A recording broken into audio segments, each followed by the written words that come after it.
Amen. Happy New Year po, mga minamahal na kapatid.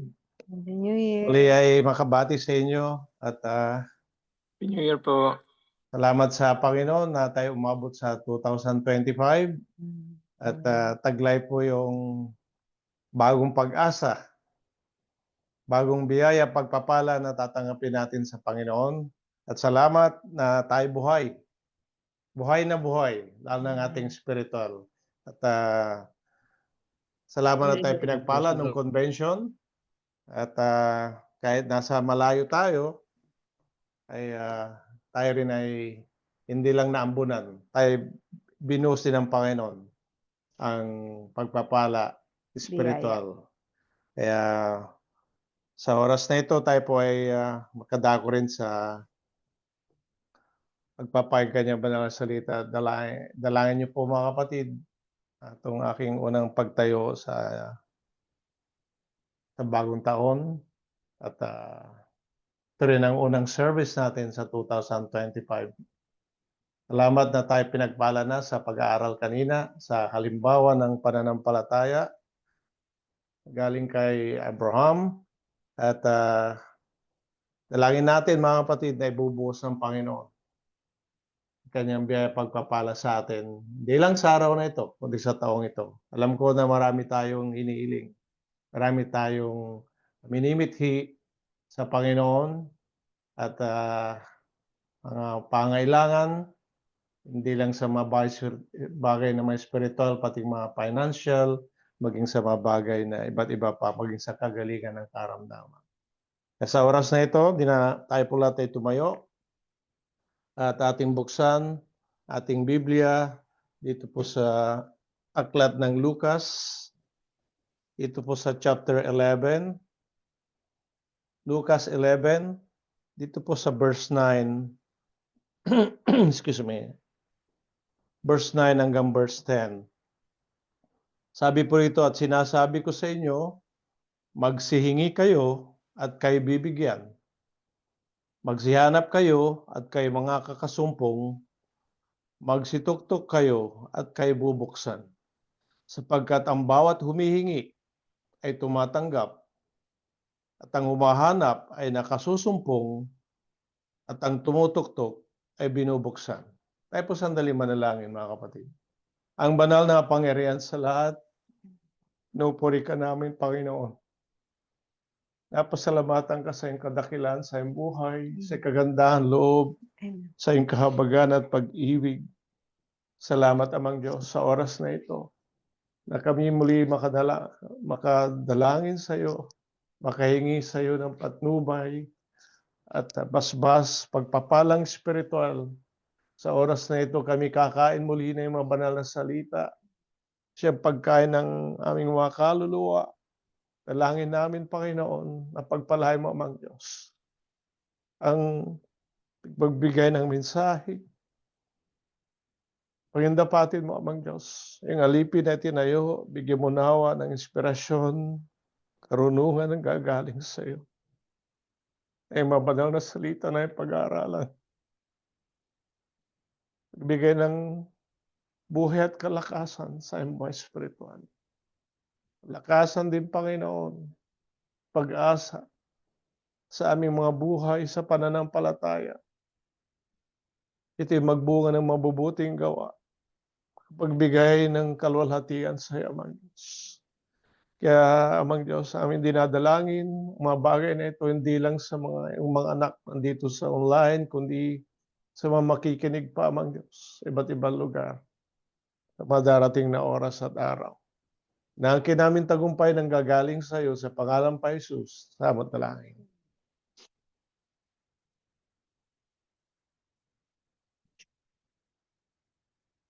Ang pamagat po ng pag-aaralan natin sa oras na ito, prayers to accomplish God's will.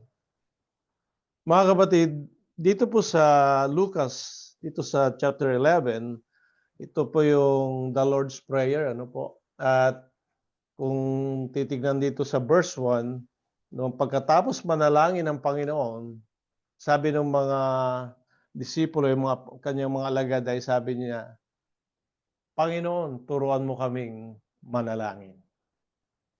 Kasi ang ating Panginoon, siya yung nagbigay, hindi lang siya nagpunta rito sa lupa para pahayag yung kalooban ng Diyos Ama, kundi sa lahat ng mga bagay patungkol sa buhay ng Kristiyano, siya ay nagbigay ng halimbawa. Amen. At dito sa request o kahilingan ng mga apostol na mga alagad na turuan siyang manalangin, ay pinagbigyan sila ng Panginoon. At sabi niya, pag kayo'y nananalangin, sabi niya, yung sabihing Ama. Sambay nawa ang pangalan mo, sabi niya, dumating nawa ang kaharian mo. So pinakita niya ron yung pattern ng pagpipray. Kasi sa ibang church organization, ginawa itong paulit-ulit.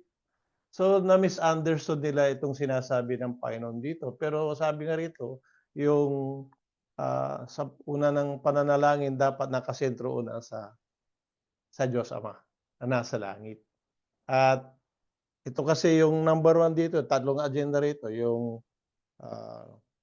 sa Ama, tapos yung pagsamba sa kanyang dakilang pangalan, at saka yung sa kanyang kaharian. Na dapat ito ang tatlong agenda na pinakauna sa prayer. At kung titignan natin sa mga bagay na ito, ang Panginoon, ito'y tinuturo niya. Isipin mo, ang Diyos mismo, ating Panginoon, ang nagturo kung paano tayo mananalangin. Sapagkat sa pananalangin, at tulad na pag-aaral natin kanina, at sa pananampalataya, doon natin magagawa yung kalooban ng Diyos. At doon din ibubuhos ng Panginoon ang kanyang biyaya at pagpapala sa atin. At kung titignan mo yung Lucas na yan, kung babasahin mo yan hanggang magmula Lucas 11:1 hanggang sa dulo, ito'y patungkol sa panalangin. At sinabi rin dito, pati hindi lang sa mga bagay na spiritual, pati yung pangailangan din ng material o mga temporal blessings. Na sabi nga rito, na pagkatapos sabi niya, ibigay mo sa amin araw-araw aming kakanin, pati makakainin. So kita mo, ibig sabihin ng Panginoon, lahat ng pangailangan natin, pwede nating hingin sa Diyos. Amen mga kapatid? At isang napakahalaga rin, idinagdag niya sa panalangin yung pagpapatawad sa kasalanan. Sabi nito, ipatawad mo sa amin ang aming mga kasalanan sapagkat aming pinatawad naman ang bawat may utang sa amin. Tingnan mo yung representation dito, ano po, na yung kasalanan, ang representation nito utang. Ibig sabihin na ang bawat taong gumagawa ng kasalanan may utang sa Panginoon. Lahat tayo may utang sa Panginoon, mga kapatid. First, nung tayo nasa kasalanan sapagkat hindi natin nasunod ang Panginoon. Hindi natin naluwalhati ang Diyos na dapat siya luwalhatiin natin. Hindi yung ating sarili o yung ang dyablo. Kaya lahat ng may nasa kasalanan, may utang sa Panginoon. Dahil tayo, by virtue of creation, sabi nga, redemption, tayo ay sa Panginoon. Ngayon, ang ano rito, nung tayo pinatawad ng Panginoon sa mga kasalanan, dapat din tayo magpatawad. Kaya napakahalaga yung mga kapatid, na kung tayo pinatawad ng Panginoon sa kasalanan, dapat din tayo magpatawad doon sa mga gumawa sa atin ng masama o hindi mabuti. Kaya nakita natin dito, simple lang ito yung sinabi rito, pero napakahalaga sa Christian living to. At mga kapatid, pupunta na tayo dito sa sinabi ng Panginoon. At tatalon tayo dito sa verse 9. Dito tayo sesentro. Sabi niya rito, sinasabi ko sa inyo, magsingi kayo at kayo'y bibigyan. Ngayon, kung titignan mo, ang unang sinabi niya rito, magsihingi. Sa English, sabi niya rito, ask and it shall be given unto you. Bakit sinabi ito magsingi kayo?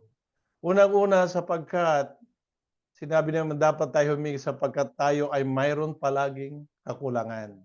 Amen? Mayroon tayong pangangailangan. Everyday yan. Kaya kinakailangan tayo humingi sa Panginoon. So, lahat ng mga bagay dapat hihingin natin sa Panginoon sapagkat sa Kanya nanggagaling ang lahat ng mabubuting bagay. Hinihingi natin sa Panginoon yan. Kasi kung minsan hindi tayo humihingi dahil meron na tayo. Alam nyo ba na hindi lang sa paghingi dapat tayo pagpasalamatan natin yung nasa atin? Amen? May trabaho tayo, may sweldo. Hindi natin pinagpaguran yan kung hindi ibinigay ng Panginoon trabaho yan kaya nagkaroon tayo. Oh, ngayon, di mo dapat pagpasalamat yun. Bakit ka nakapagtrabaho? Bakit ka nakakagalaw? Dahil mayroon kang buhay at kalakasan galing sa Panginoon. Eh kung mayroon kang sakit, makapagtrabaho ka ba? Hindi. Kaya mga kapatid, makikita natin dito yung logic dito na ibig iparating ng Panginoon sa atin na talaga tayo ay humingi sa Panginoon. At tandaan natin na sa ating paghingi, hingi na natin yung the best sa Panginoon. At number one, hingin natin yung ayon sa kanyang kalooban. Bago tayo punta doon, dito pa sabi pa rito, magsihanap kayo at kayo makakasumpong, sabi niya. Sabi rito, seek and you shall find.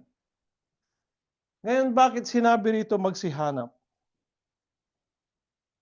Kasi ang hinahanap yung nawawala o wala sa atin, di ba? Mga kapatid. Kaya sabi nga niya, magsihanap kayo. Ano ang wala sa atin sa oras to, mga kapatid? Personally, marami tayong wala sa atin. Spiritually, baka marami rin ang wala pa sa atin. Kasi mga kapatid, sa isang nasa kasalanan, wala pa sa kanya yung kaligtasan. Dapat hanapin niya yun. Ang kaligtasan nanggagaling sa Panginoon. Dahil sa Panginoon lang ang kaligtasan mula sa kasalanan. Sa isang Kristiyano, mga kapatid, na bagong tanggap sa Panginoon, hingi niya dapat siya ay makapanatili at lumago sa pananampalataya. Amen, mga kapatid? Tandaan natin yun. Ano? At saka doon sa mga hindi pa lubos na napabanal, ganda yung team ng convention, Perfect Church, Victorious Church. Sa hindi pa lubos na pabanal, dapat hanapin niya yung kulang sa kanya na siya ay lubos na mapapanal, mga kapatid. Di lang yun sa tayo bilang Kristiyano, patuloy natin hinahanap yung tamang daan. Yung daan ng Panginoon, ang kanyang kalooban sa ating buhay. Hinahanap natin palagi ang Diyos. Hinahanap natin palagi ang kanyang katwiran.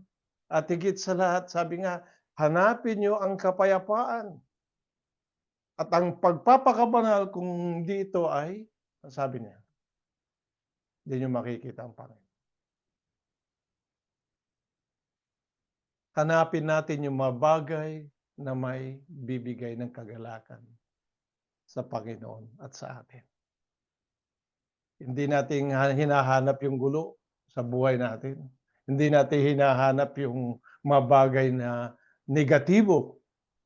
Hindi dapat umiral sa atin yan. Kasi ang ating kaisipan ngayon ay galing sa Panginoon, makalangit. Dapat titignan natin palagi at sasaliksikin natin ang mga bagay na ito. Ano ba ang kulang sa akin? Na dapat kong hanapin pa bilang Kristiyano sa mga oras na ito. Mga kapatid, marami. Dahil marami tayong kakulangan. Nakita natin yung buhay natin last year, pinagpala tayo ng Panginoon despite marami pa tayong shortcomings. Marami pa tayong dinagawa. Marami pa tayong may mga kahinaan pa, mga kapatid. At higit sa lahat, sabi pa rito, mga kapatid, na dapat makita rin natin, mga kapatid, yung kakulangan pa sa ating buhay. Lalo na sa ating paglilingkod sa Panginoon. Alam niyo, mga kapatid, totoo yan. Nung end of the year, sabi nga mayroong inventory. Ako'y nag-isip sa aking sarili. Sabi ko, marami pa ako pagkukulang sa Panginoon. Marami pa ang dinagawa. At sa mga pagkukulang na yun nakita ko. Nanawa tayo makita rin natin yan. Tanda natin ang ating gawa rito sa sanlibutan ay kulang palagi. Kaya kailangan natin ng Panginoon. At kahit nagagawa na natin yung kalooban ng Diyos, anong sabi? We are still unprofitable servant. Kasi ang Panginoon din ang gumagawa sa atin para magawa ang kanyang kalooban.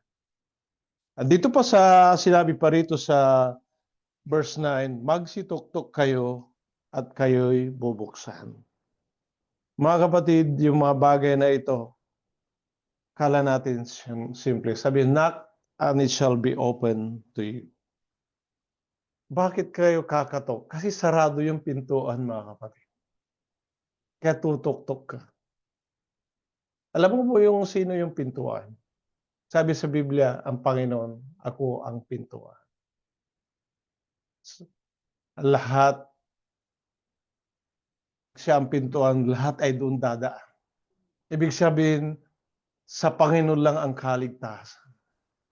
Sabi niya, I am the way, the truth, and the life. No one can come to the Father except through me. Kaya dapat tayo tutok-tok doon sapagkat nandun ang Panginoon. Siya ang daan. At tayo pinapapasok ng Panginoon palagi. Ang dami niyang pinapapasok. Gusto niya lahat ay magsisipasok sapagkat siya ang daan. Pero ang tao, ang dami ang kanyang pinapasukan. Yeah. Hindi yung iba ayaw nilang pumasok sa daan ng Panginoon. Sa kanilang pagpasok na hindi sa daan ng Panginoon, nagugulo ang kanilang buhay. Kasi sabi niya, ako ang daan. Siya ang daan ng katwiran, sa kanyang katotohanan, at sa kanya ang source ng buhay, materially and spiritually. Pero bakit tinatanggihan ng Panginoon? Susunod pa rin kuminsan ang kalooban.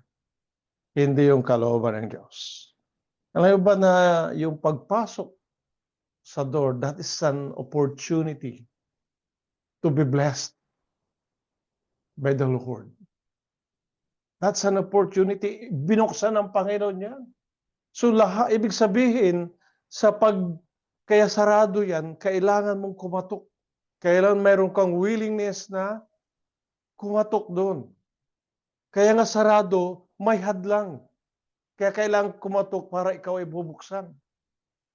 So, kailangan yan mayroon tayong voluntarily na kakatok doon, mga minamahal na kapatid. At nandyan yung pagpasok mo, nakita mo, nakakasumpong ka ng biyaya. Nakakasumpong ka ng awa, nakakasumpong ka ng pag-ibig, kapayapaan. At yung daan na yon, ano ba? Papunta.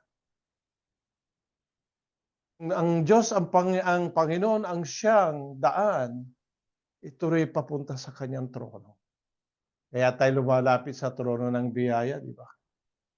Andun ang Panginoon naghihintay sa atin upang pagpalain tayo. Mga kapatid, ito lang ay umpisa pa lang.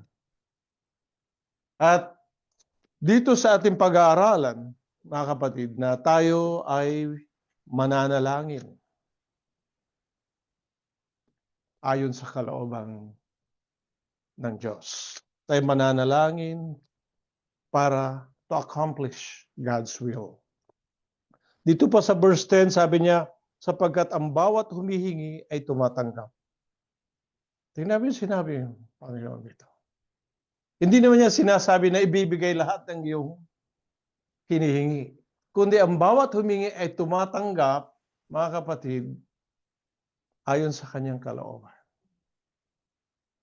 Sabi niya, ang humahanap ay makakasumpong at ang tumutuktok ay binubuksan. Ngayon, para ito'y magkaroon ng kaganapan, mga kapatid, yung itinuro mismo ng Panginoon dito sa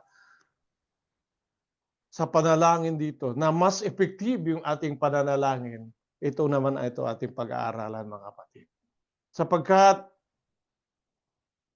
ito ang higit na magiging epektibo. magawa natin yung kalooban ng Diyos sa ating buhay, tayo magtagumpay sa ating buhay spiritual.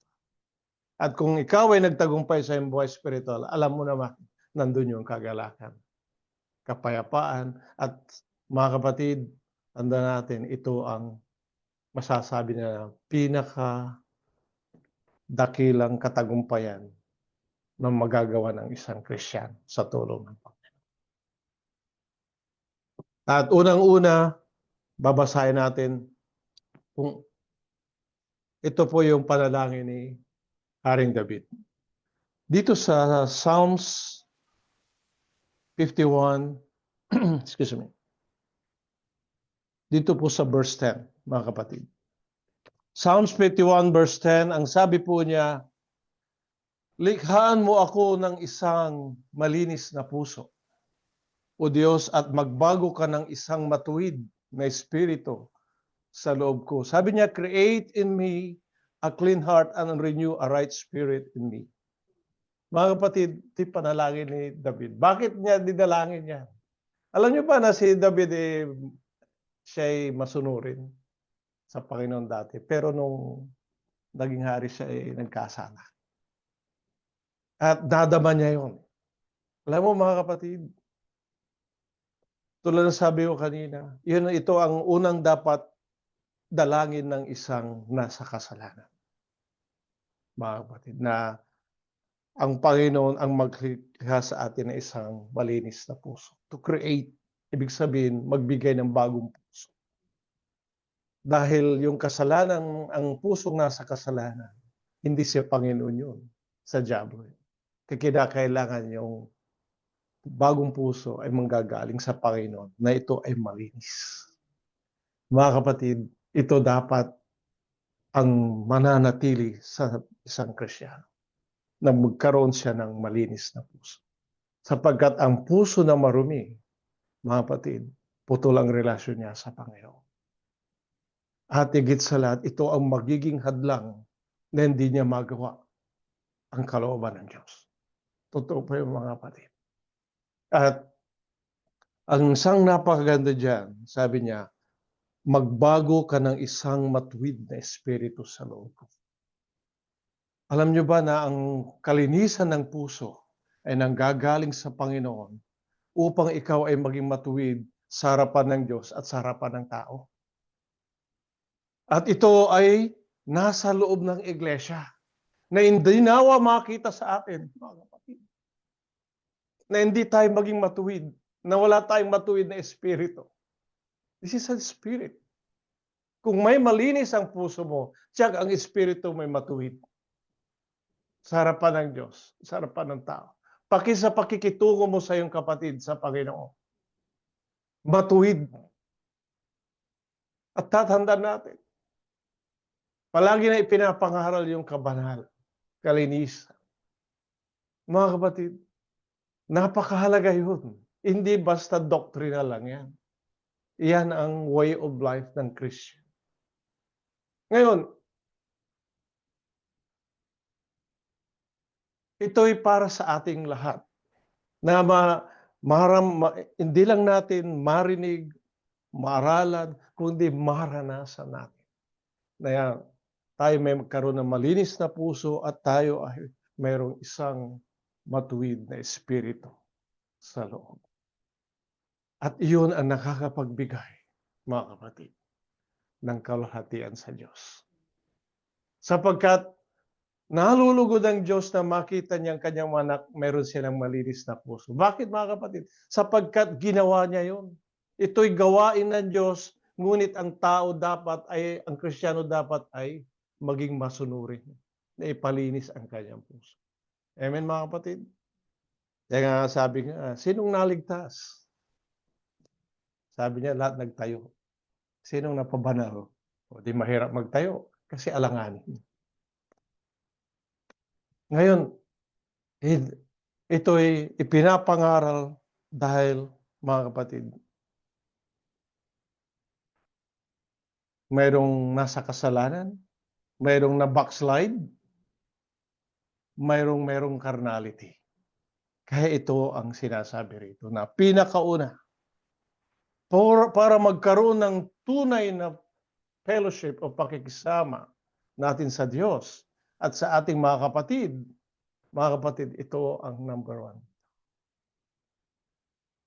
Na ang iglesia ay binili ng kanyang sariling dugo, nilinis ng kanyang sariling dugo, mga kapatid. At tandaan natin, mga kapatid, dala-dala natin yung pangalan ng ating Panginoon. Kaya nga sabi nga ng Panginoon, kung kayo mananalangin, sabi niya, Ama namin, sumasalangit ka, sambahin ang pangalan mo, dumating nawa ang kaharian mo. Paano mo maipapanalangin yung mga bagay na yon kung hindi lubos na malinis sa iyong puso? Tandaan natin, pag hindi lubos na malinis, wala kang matuwid na spirit na nagkakaroon yung rebellious spirit. Nandun yung prideful spirit. Tandaan natin, napakahalaga sa relasyon, may malinis na puso. Sa kaisipan, sa gawa, mga kapatid. Sasabi mo, mahal kita kapatid, nagyayaka pa na. Pero kung mayroon pa rin natitirang karumihan dyan, paano masasabi mong mahal mo? Sunod natin mga kapatid sa 1 Kings, sa unang hari, dito po sa chapter 3, verse 9. Ito po yung panalangin ni Haring Solomon. Sabi po rito, bigyan mo nga ang iyong lingkod ng isang matalinong puso upang humatol sa iyong bayan, upang aking makilala ang mabuti at ang masama. Sapagkat sino makahatol dito sa iyong malaking bayan? Tingnan niyo yung sinabi ni Haring Solomon dito. Bigyan mo nga yung lingkod ng isang matalinong puso upang humatol sa iyong bayan. Sabi niya. Sabi sa English, give your servant an understanding heart to judge your people, that I may discern between good and evil. Discernment, mga kapatid. Ngayon, ito bibigyan natin to ng diin, kasi ito ay napakalaki ang impact nito sa iglesia. Dito sa sinabi ni Haring Solomon, nung sinabi niya rito, mga kapatid, ito yung sa prayer niya, siya na naginip at tinanong siya ang Panginoon kung ano ang gusto niya. At ito ang sinabi niya. At ang Panginoon nalugod sa tinanong sa hiniling ni Solomon at hindi siya humiling ng kayamanan, hindi siya humiling ng yung buhay ng kanyang kalaban o basta ang hiniling niya yon at binigay. Ngayon kung titignan mo yung verse 9, sabi niya, understanding heart to judge your people, mga kapatid. Samantalang siya'y hari, sabi niya, hindi niya sinabing my people, your people. Amen? Para maintindihan natin. Ngayon, para maano natin, sa iglesia, mayroong tagapanguna. May pastor, may mga elders, may mga ministers, at ito yung mga ginagamit sa Panginoon.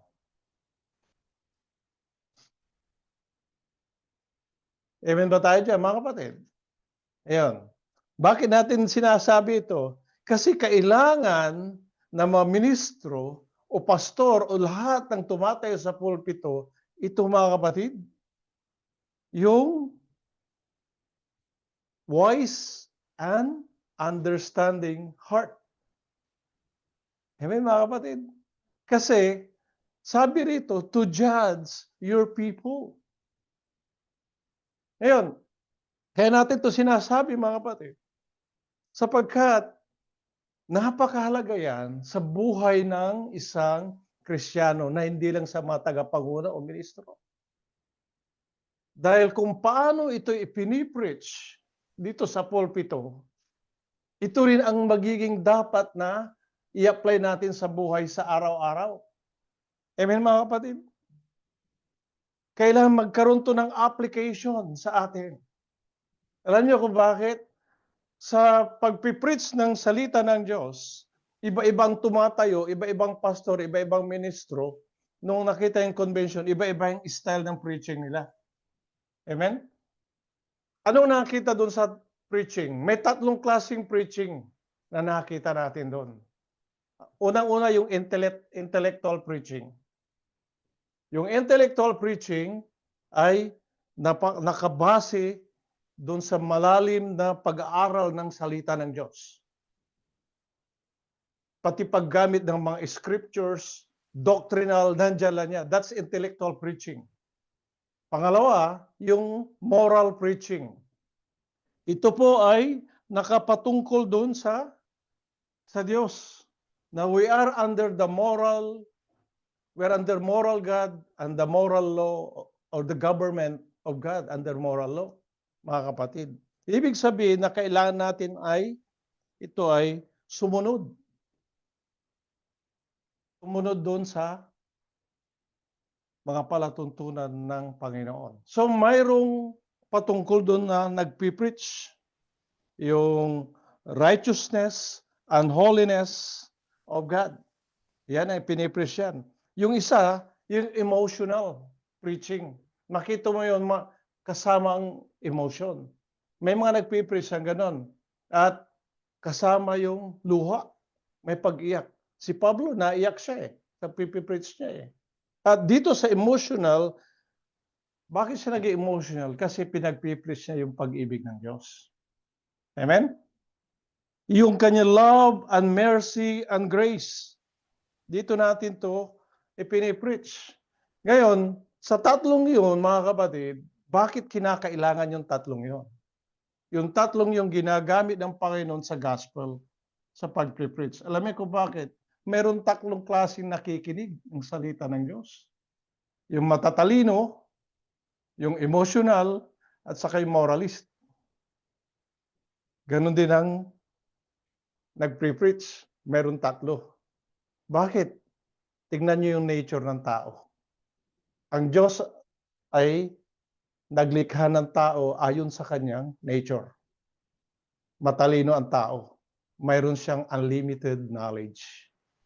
That's intellectual. Pangalawa, God is a moral God. Ang nilikha niya ay moral creation. Mayroon tayong pagkaalam na mabuti masama. Mayroon tayong free will, mabuti masama. Emotional. Mayroong emosyon ng Panginoon. Nakakadama siya ng kagalakan, kapayapaan, nalulungkot din siya. Ganon din tayo, mga kapatid. Ngayon, bakit natin ito sinasabi? Kaya nga sa bawat tumatayo dito, kailangan niya itong panalangin na ito na sinabi ni Haring Solomon. Na kailangan natin ng understanding heart to judge your people. Kaya pag sinabing people sa loob ng iglesia, tayo'y tao ng Diyos. Hindi natin sinasakupan yung tao na para bang tayo ang susundin. Dapat ang susundin ng Diyos. Amen. Wala tayong following. Ang following yan kay Christ. Amen. Tandaan natin yun. Hindi yung tayong itataas. Hindi tayo sinusundan ang Diyos habang tayo sumusunod. At dito sabi niya, mga kapatid, to discern between good and evil. Merong discernment sa pagpipreach na Word of God, mga kapatid. At iyon ay sa pamagitan ng Espiritu Santo. Kaya kung sino man ang tumatayo, ito'y dinadalangin, mga kapatid. Na bawat itayo ng Diyos, magkaroon siya ng discernment at anointing ng Holy Spirit, mga kapatid. At dito, kaya tinano natin to, dahil napakaganda na pag ang preacher ay inspired ng Holy Spirit, ang Diyos ang nangungusap. Ito'y walang paimbabaw, mga kapatid. Ito'y scriptural, nandun yung pure na salita ng Diyos na ipinapakain sa iglesia para sila ay mabusog, sila ay lumago. Makita nila ang kanilang sarili kalalagayan, at higit sa lahat, pag sila'y nabusog, sila'y maging magaling. At alam niyo mga kapatid, nung nag-preach si Pablo, anong sabi ni Haring Agrippa? You persuaded me to be a Christian. Almost persuaded me, sabi niya. Kaya yung sa intellectual part, mga kapatid, wala tayong God is not a respected person. Ang salita ng Diyos para doon sa hari, pinakamataas hanggang doon sa pinakamababa. Mauunawaan yan, mga kapatid. At tatandaan natin, mga kapatid, may mga Kristiyano, hindi nila ma-appreciate yung intellectual part dahil masyadong doctrinal malalim. Kaya ma-appreciate naman nila yung emotional part. Na maano nila yung malumanay, tapos ang pag-ibig ng Diyos ang siyang nagpupumilit sa atin. At siya ay yung through the conviction of the Holy Spirit na yung pag-ibig ng Diyos, kanyang kahabagan, at siyang tutulong sa atin para tayo ay makalapit sa Panginoon. Kaya makita mo, bawat preacher na tumatayo, kahit sa convention makita mo, may mga lalapit, yung iba hindi. Sa iba lalapit, sa iba hindi. Kasi doon naman, pantay-pantay na ibinibigay ng Panginoon kanyang patuloy. Kaya nga, ngayon, ang tanong, hindi lang sa mga tumatayo, kung di tayo rin nakikinig, na nawa magkaroon din tayo noon ng wise and understanding heart na kung paano tinanggap natin yung salita ng Diyos, may apply din natin to sa buhay natin. Amen? Hindi para tayo naman ay makagawa at para naman natin ma-accomplish yung kalooban ng Diyos sa ating buhay. Amen, mga kapatid? Lalo na dito tayo sa abroad. Sinong gagamitin ng Panginoon dito sa abroad? Tatawag pa ba tayo palagi sa ibang lugar para sila pumunta rito? O, di ba? Bakit hindi tayo magpagamit, mga kapatid, sa year 2025? Tayo'y mag-aral at tayo ay sumunod. Ito ay apply natin sa buhay. Tayo manalanginin, mga kapatid, na idalangin natin, mga kapatid, na ma-accomplish natin yung kalooban ng Diyos. Alam niyo, mga kapatid, ini-encourage natin ang bawat isa.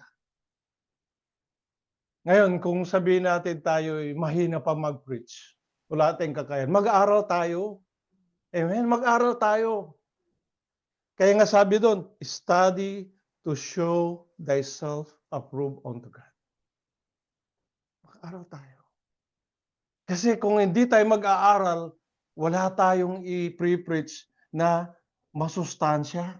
Baka i-preach na lang natin yung ating sarili, i-preach natin yung iba, kung ano na lang yung ipinipreach natin, nakikita natin.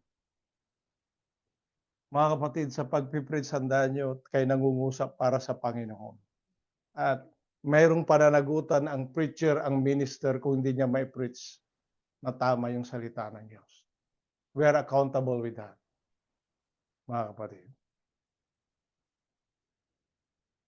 Dito sa Lucas 11:13, ating buksan, mga kapatid. Doon sa ating teksto. Doon sa chapter na yon.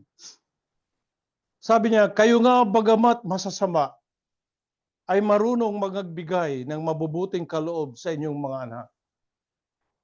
Gaano pa kaya ang iyong Ama sa kalangitan na magbibigay ng Espiritu Santo na nagsihingi sa Kanya?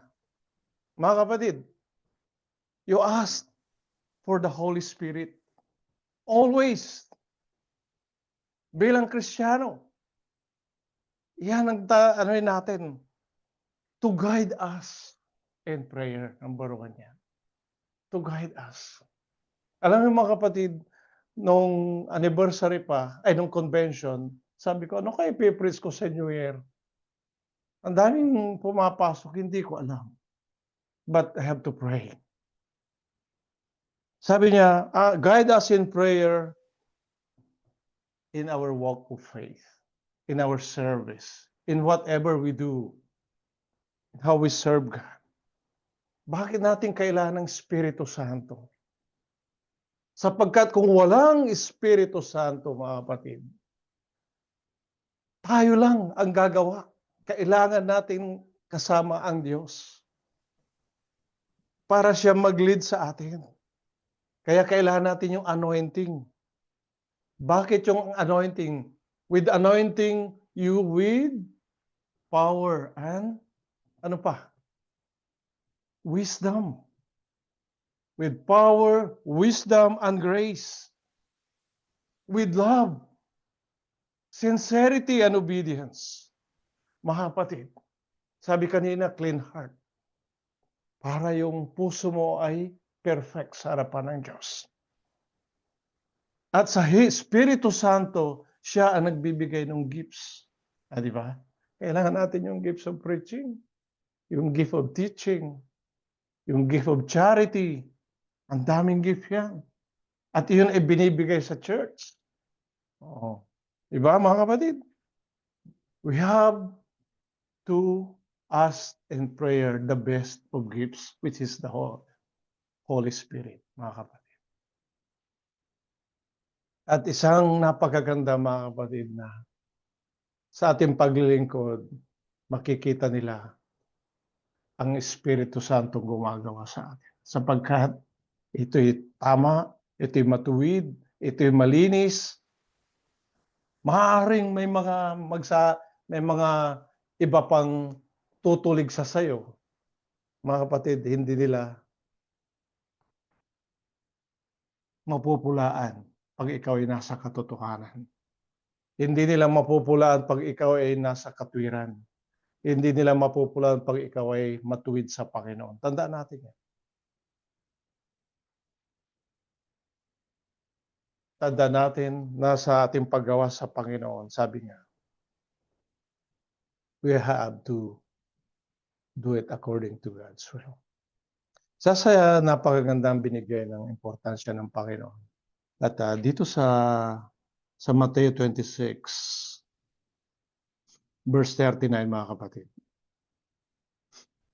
At sabi rito ng mismo ang Panginoon ang siyang dito nung siya ay nasa Garden of Gethsemane at siya ay malapit ng ipako sa krus. Sabi niya rito sa Mateo 26:39.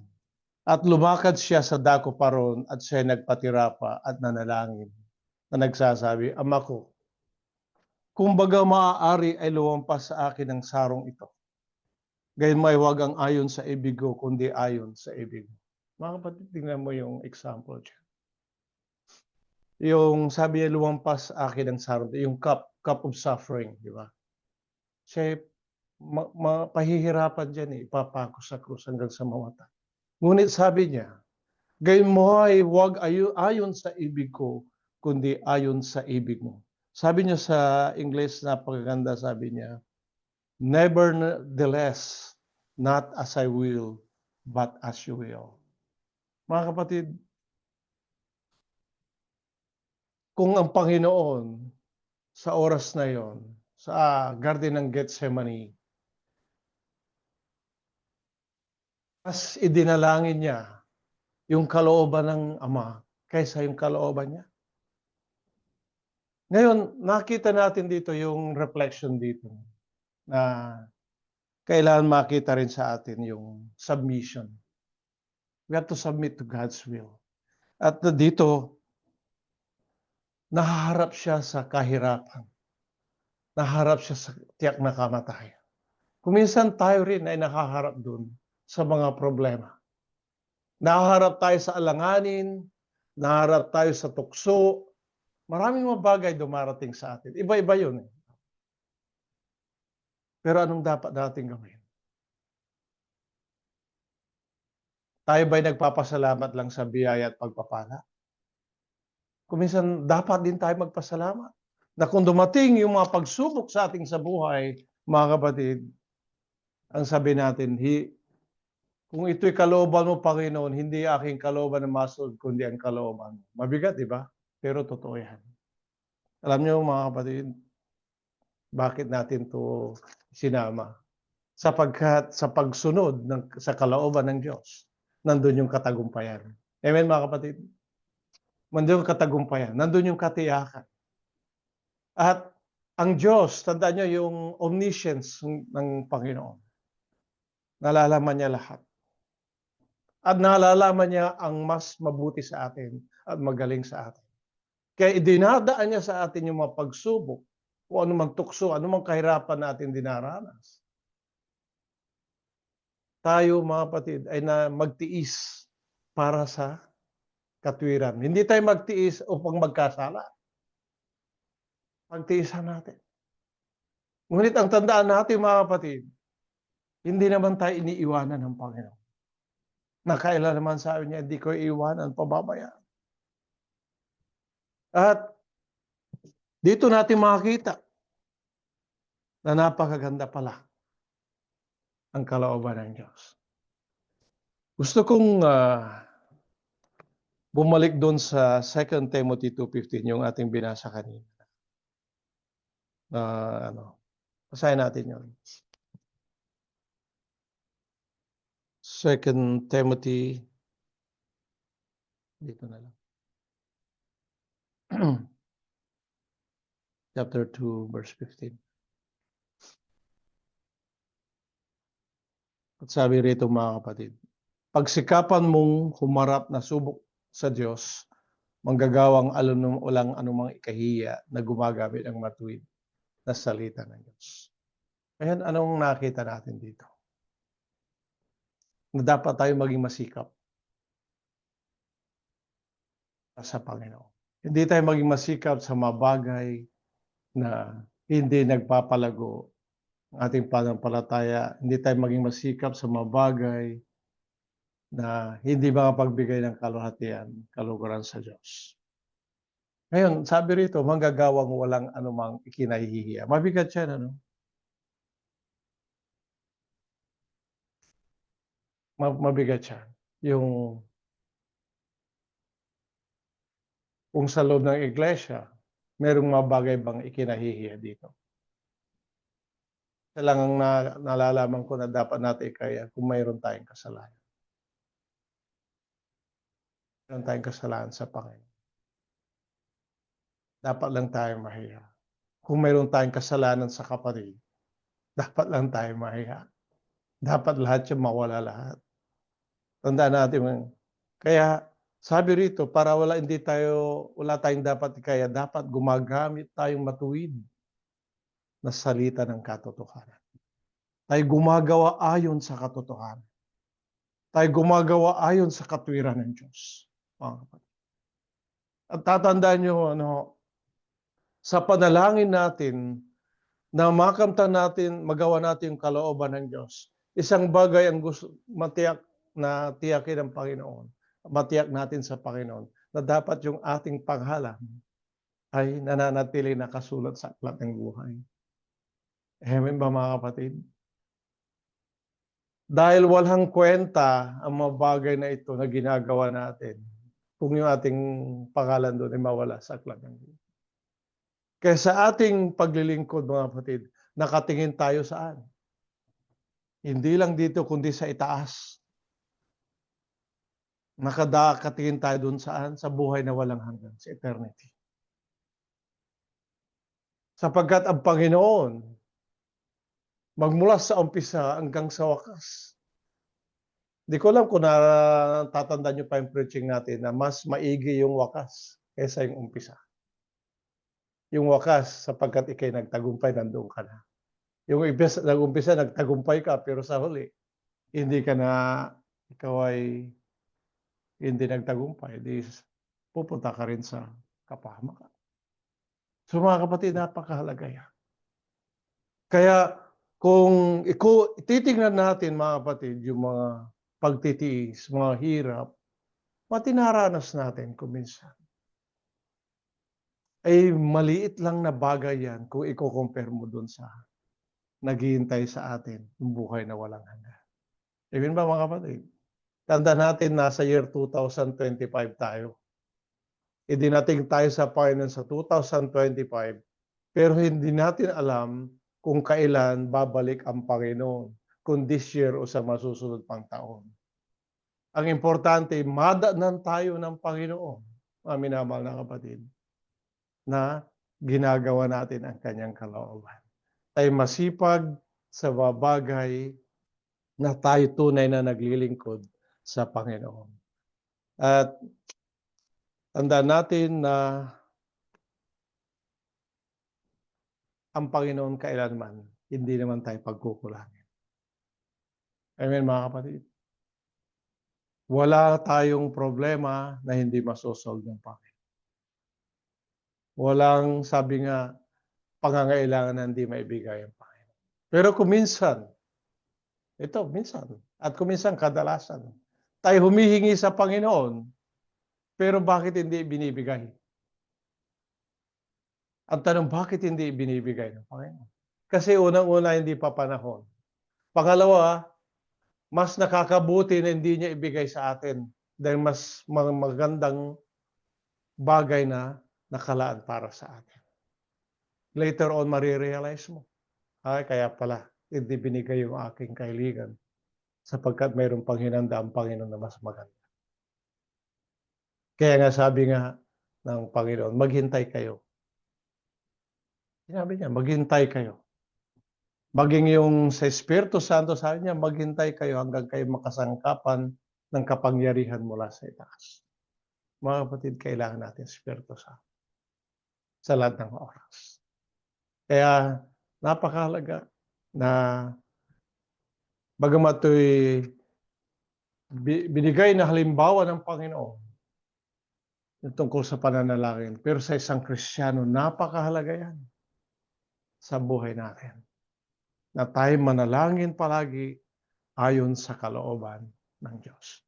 Na idalangin natin na sa natitirang buhay natin sa libutang ito, magawa natin ang kalooban ng Diyos. Bago kunin ng Diyos ang ating buhay o bago dumating siya.